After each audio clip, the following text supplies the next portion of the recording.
ഇന്നത്തെ നമ്മുടെ യാത്ര മൂന്നാറിലേക്കാണ്.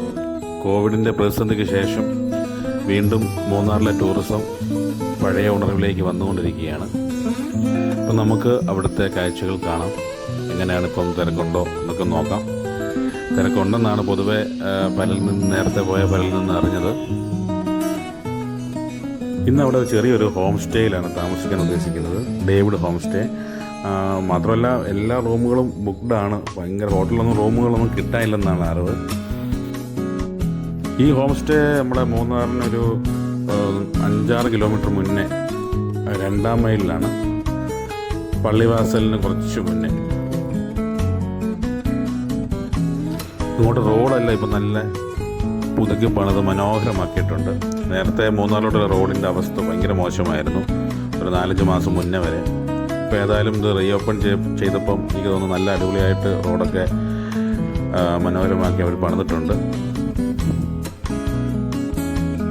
സമുദ്രനിരപ്പിൽ നിന്ന് ഏകദേശം 1600-1800 മീറ്റർ ഉയരത്തിലാണ് മൂന്നാർ സ്ഥിതി ചെയ്യുന്നത്.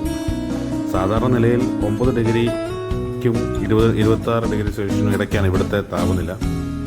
ഓഗസ്റ്റ് തൊട്ട് മാർച്ച് വരെയുള്ള കാലയളവിലാണ് വിനോദസഞ്ചാരികൾ കൂടുതലായിട്ട് വരുന്നത്. അപ്പോൾ നമ്മളിപ്പം പിന്നെ നേരത്തെ കോവിഡൊക്കെ ആയതുകൊണ്ട് മൊത്തത്തിൽ അടഞ്ഞു കിടന്നിരുന്നുകൊണ്ട് ഇപ്പം തുറന്നപ്പോഴത്തേക്ക് നല്ലപോലെ സഞ്ചാരികളുടെ ഒഴുക്കും ഈ സമയത്തുണ്ട്.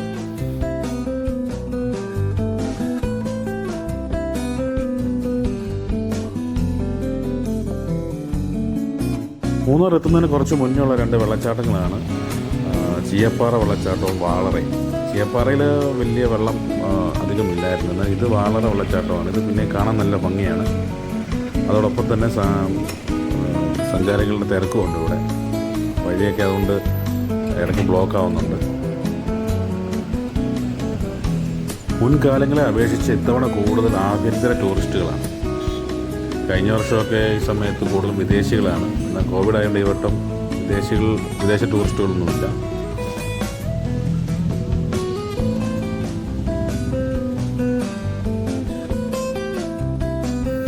ഞാൻ മുന്നേ പറഞ്ഞ പോലെ ഇന്ന് നമ്മൾ താമസിക്കുന്നത് ഇവിടെ ഡേവിഡ് ഹോം സ്റ്റേയിലാണ്. അപ്പോൾ അവിടെ ഞങ്ങൾ വന്നെത്തി.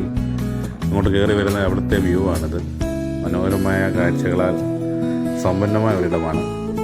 ചെറിയൊരു വീടിനോട് ചേർന്നൊരു 2 മുറി അവർ ഡേവിഡ് എന്ന ചെറുപ്പക്കാരനെയാണ്. അപ്പോൾ അദ്ദേഹവും ഫാമിലിയും ആണ് ഇത് ഇവിടെ നടത്തുന്നത്. ആ കാണുന്നതാണ്. ഉച്ചയായിട്ടും ഇതുവരെ സൂര്യൻ എത്തിയിട്ടില്ല. നല്ല തണുത്ത കാലാവസ്ഥയാണ്. സുഖമുള്ളൊരു തണുപ്പാണ്. ഇന്നലെ മഴയുണ്ടായിരുന്നു കേട്ടപ്പോൾ, അതുകൊണ്ടായിരിക്കണം ഇതുവരെ സൂര്യൻ്റെ ആ വെയിൽ എത്തിയിട്ടില്ല. നല്ല കാലാവസ്ഥയാണ്. ഈ ഹോം സ്റ്റേയുടെ ഏറ്റവും വലിയ പ്രത്യേകത എന്ന് പറഞ്ഞാൽ ഇതിൻ്റെ വ്യൂ ആണ്. ഒരു മലയുടെ മുകളിലാണിത്. 2 മുറികളേ ഉള്ളൂ. നമുക്ക് ആ മുറി ഒന്ന് നോക്കാം. ഞങ്ങൾ ഓൾറെഡി കയറിയിരുന്നു. നല്ല വലുപ്പമുള്ള മുറിയാണ്.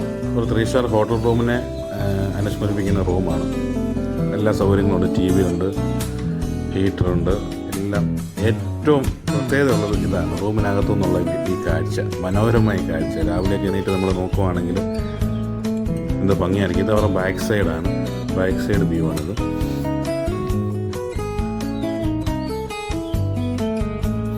കൂടാതെ നമുക്കിത് ഇതിൻ്റെ വാതിക്കലിരുന്ന് ഭക്ഷണം കഴിക്കാം.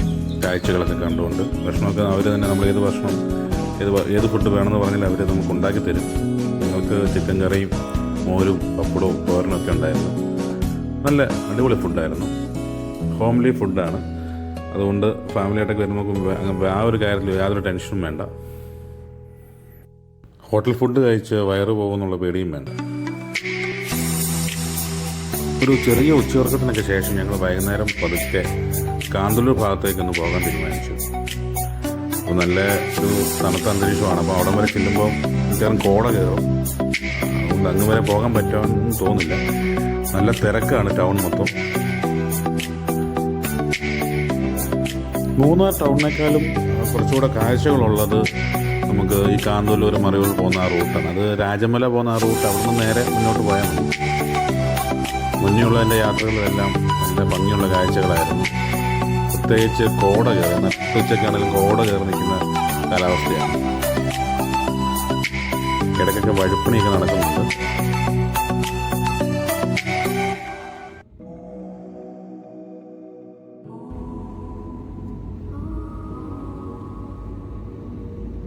കുറച്ചിങ്ങ് എത്തിയപ്പോൾ തന്നെ കണ്ടോ, കാലാവസ്ഥയൊക്കെ മാറി, നല്ല തണുത്ത കാറ്റടിക്കുന്നുണ്ട് വെളിയിൽ. മൂന്നാറിന് ചരിത്രം നോക്കുകയാണെങ്കിൽ ഇന്ത്യയിലെ ബ്രിട്ടീഷ് ഭരണകാലത്ത് തേയില കൃഷിക്കായി വികസിപ്പിച്ചെടുത്ത സ്ഥലമാണ്. ആദ്യകാലത്ത് തമിഴ്നാട്ടുകാരും ചുരുക്കം മലയാളികൾ മാത്രമാണ് ഇവിടെ താമസിച്ചിരുന്നത്.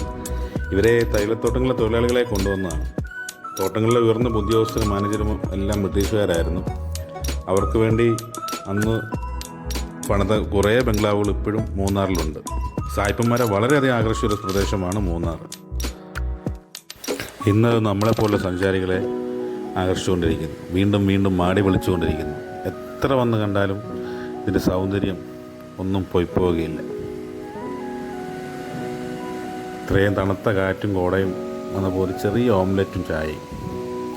വീണ്ടും ഞങ്ങൾ ചെന്നെത്തിയത് ലക്കം വെള്ളച്ചാട്ടത്തിന് തൊട്ട് മുന്നേ ഉള്ളൊരു അമ്പലവും അതുപോലെ ചെറിയൊരു വെള്ളച്ചാട്ടമുണ്ട്. അവിടെ ലക്കം വരെ പോകാൻ പറ്റിയില്ല. അവിടെ കുറച്ച് കുട്ടികൾ എല്ലാം കുളിച്ചുകൊണ്ടൊക്കെ ഇരിക്കുന്നുണ്ടായിരുന്നു.